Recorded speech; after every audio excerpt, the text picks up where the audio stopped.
Hi friends, మనం ఈరోజు బొబ్బరి పొద దగ్గరికి వచ్చామండి. చూడండి ఫ్రెండ్స్,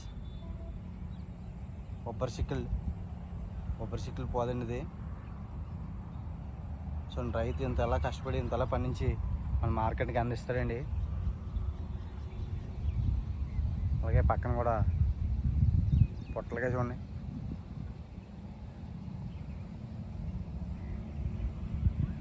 చూడండి ఫ్రెండ్స్, పందిరి ఇంత చక్కగా అల్లి ఇంత సౌకర్యం చెత్తి కానీ కాపు కాయదండి, దిగుబడి కూడా రాదండి సరిగ్గా.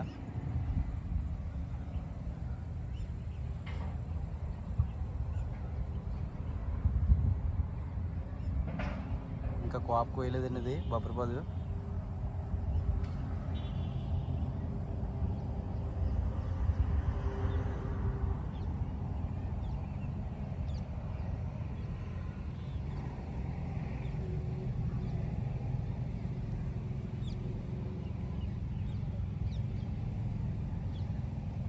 వంటగారు లేరండి, వంటగారు ఉంటే వంటగారితో మాట్లాడదాం.